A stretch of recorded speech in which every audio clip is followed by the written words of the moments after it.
Okay, so on GRIID the other day, we posted a story about the fact that uh, staff and faculty from Calvin College have signed a statement, a letter that they sent to the Board of Trustees calling for divestment from companies profiting off of the Israeli genocidal campaign against Palestinians, and particularly in Gaza. So today I'm joined by Elisha Marr, who is a professor, a longtime professor at Calvin University, and was also one of the signatories. So Elisha, thanks for talking with us. Thanks for having me.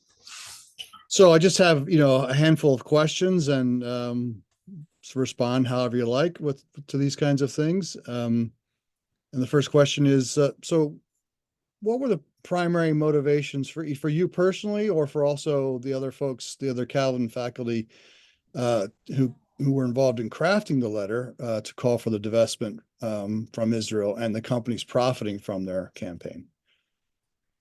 Well, I'm going to start off with me personally and say that I've had a number of students come to me individually and say, what can we do? And then we've had a couple of student groups that have had, like we've had one student group have a panel on the topic in the fall, but not really very many action items. It's a lot of question about like, over here in the United States, what can we do that actually will be effective? Especially academia, there's a lot of talk and not a lot of action. And so I was, hosting an event featuring your book about the people,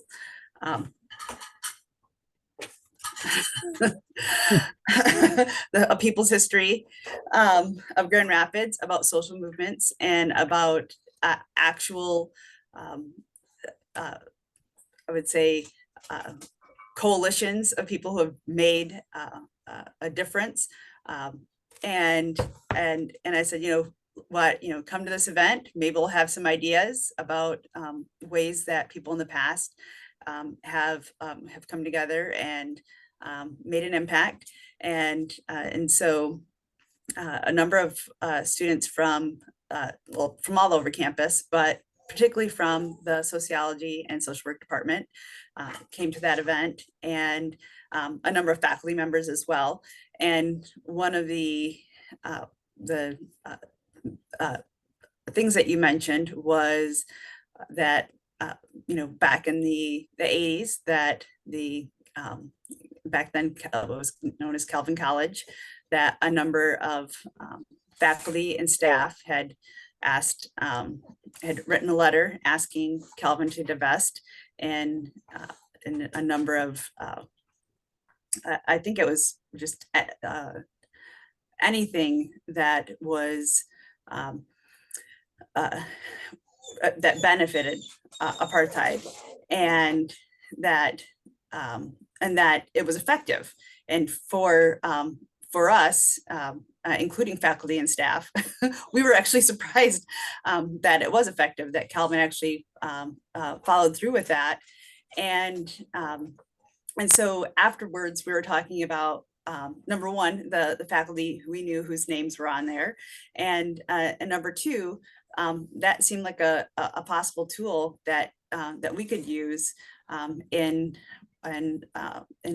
what we wanted to do around what was happening with Israel and Gaza.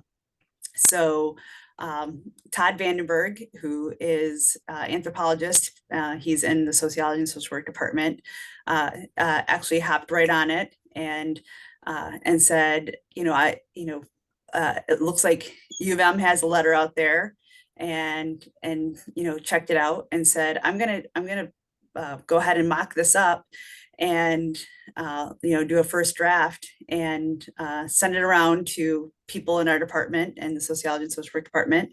We added our feedback. Then I believe he went to Dale Roll, who is in the I'm going to get this wrong because it's changed. It used to be the political science department, but I think it's called the politics, philosophy and economics department, PPE department now. And yeah, and they kind of reworked it, and then they distributed it to faculty. And I don't know if they distributed it to staff, but I know some staff had signed on, and as you said, is it 36 faculty members signed on and 5 staff at this time. It's our spring break, so I don't know if anyone else has signed on, but that's what we know at this point. And so personally, for me, this is modeling to my students something that a way to turn this into turn what we're thinking about into action. It's also, I'm a sociologist, so it's some conflict theory, and this idea that sometimes just pleading from a moral or ethical standpoint doesn't necessarily work, but once you get money involved, once you you start to impact people's livelihoods, or you start to impact their profits, then they start listening. And so if U of M signs on, does this, and Calvin University does this, and a number of other colleges and universities do this, then this starts to impact the profits, and someone will have to start paying attention. Yeah. So I don't want to put words in the mouths of the other people who have signed on, but I believe that's the general idea behind behind this letter. Okay, great. So the letter itself has 3 components. It talks a bit about the situation in Gaza right now. It looks at the international condemnation, coming from other countries, from the United Nations, from the International Criminal Court, all that sort of stuff. And then there's a request and call to action, specifically addressing the Calvin trustees. So I'm just wondering if you could talk a little bit about what specifically are you requesting in the letter? What do you want them to do as an action step? So I'm going to be honest and say that I'm hoping that you can get an interview with Todd Vandenberg and Daryl Rull, because they were the ones who really crafted this part of the letter. But what Calvin has a decent sized budget, and we have many investments, and so one of the things that we can do with our investments is look at what what we are what are we involved in financially, and where the profits are going. So I imagine that some of our investments are profiting, possibly Israel, and like the military, and providing military aid to Israel directly. I don't know. I don't want to say that, but then in general, organizations that maybe have made statements that are in opposition to the statement we are making here, right? So I have a friend that says you vote with your dollars. Right. And so if there's an organization that is making a statement that is the opposite of what we're saying,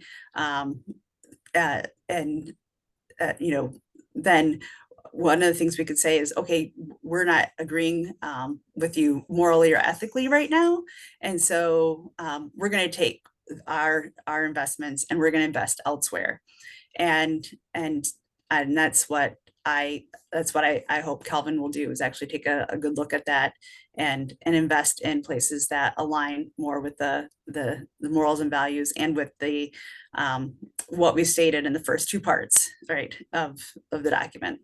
Gotcha. Okay, great. Yeah. So you already mentioned that there were, as of the beginning of this month, there were 36 faculty and 5 staff who've signed their name to the letter so far. Um, there are no students who have done it, but you also mentioned earlier in the interview that you know what your personally you wanted to model a practice for your students by signing on to this letter. So do you know if there's an interest in maybe involving students in terms of signing on to it, or do you think that there's other things that students could do to take action around this besides support the faculty and staff who've already signed on to it? So I I personally, and this might be different for the other faculty and staff who are involved. Um, I want to model, but I'm hoping that the students can do something on their own. Mhm. Uh, One of the goals as a professor is to teach them critical thinking skills and to teach them um, uh, how to how to to create coalitions of their own and to come up with action steps of their own and to implement them. So one of the things that was supposed to happen last week, and we weren't able to do it, was we were going to show a documentary um, called "Disturbing the Peace." It's a film by Stephen Apkin and Andrew Young. It follows former enemy combatants, both Israeli and Palestinian, who have joined together to challenge the status quo uh, by becoming nonviolent peace activists. And that is our way of educating students. And it is sponsored by 3 Calvin groups, which are the Calvin Peacemakers, and then the OSSW, which is the Organization for Student Social Workers, and then also the Sociology Club. So these 3 groups come together to create education and awareness.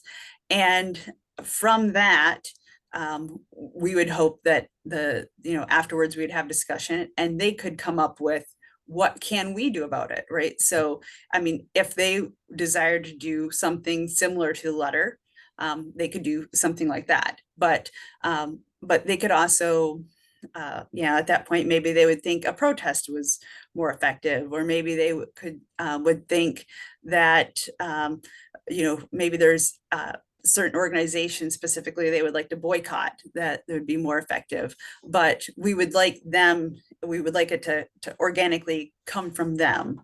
Sure. And hopefully, like, our goal is to educate them and then they can come up with ideas themselves. Gotcha. Okay, great. Well, maybe the last question, and again, I know you're just speaking for yourself in this capacity, but as somebody who works inside an institution, and many of us work inside institutions, whatever that might be, or maybe are just a part of an institution, a faith congregation or something like that. Um, what kind of encouraging words would you have for people who work inside institutions or are part of institutions to encourage them to maybe follow this example that the Calvin University faculty and staff have done and calling for divestment? I mean, would you have any words of wisdom for them about, why these kinds of things are important or not? Well, I don't want to even try to attempt the Margaret Mead quote about, because I know I would get it wrong, about, don't doubt the change, the efforts of a small group of people to change the world, because it's the only thing that's ever worked, right? So, Right. um, uh, but um, but that's how social change happens, Yeah. right? Is Yeah. that small groups of people get together, they have these ideas, and then they do something, and then someone else says, okay, I'll sign on with you. And then it becomes a mass. And then once it becomes a mass, that can create change. And and whenever I get frustrated, teaching sociology, it's easy to get frustrated, teaching racism, sexism, classism, right? It's easy to get frustrated by the lack of progress, but Yeah. I can always go back to points in history and tell my students about, like, oh my gosh, the Montgomery bus boycott. I can't believe that they had faith that that would work. Mm. um, when I talk about like Harriet Tubman, I think, oh my gosh, right? Like how did she have faith that this Underground Railroad would work, right? Yeah. That Yeah. um, and and so we have to recognize that that it that if you do something, then it spurs other people to do something. Mhm. And so then you have more people within your organization doing something. And then the more organizations that we have doing something, the more likely we are likely to impact that change. And so I think that that that sometimes we just look around us and we think that that we are somewhat alone in this, or we don't want to rock the boat, or especially within in an institution, we feel like our hands are tied. But there are a number of ways within an institution to change, to make change. And this is, I think, is an effective one, because I think that that money is probably and profits are one of the biggest motivators, and why people actually change their patterns, or change the trajectories of the way they do business, or what side of a conflict that they're on, or even if they're playing the middle, if they actually decide to choose a side. And so this is something that I really hope that people within a number of institutions consider. Great, great. Well, I really appreciate you speaking with us today, and for modeling not only, good practice with your students, but modeling for the rest of us. So this is what we can do, right? We don't have to feel paralyzed, or like there's no point in trying to change these larger issues, because as you referenced so well, historically, that is what's always happened, right? So Yep. so again, I appreciate spending some time with us and for your comments, Elisha. Yeah, and thank you for having me, and thank you for coming in, and during this time where we had been kind of floundering about what are some ways that we could make some change, giving us some ideas. So, Yeah, reminding of us of our past. So, great. okay. Okay. Thank you again. Thanks. All All right. right. Bye-bye. Bye.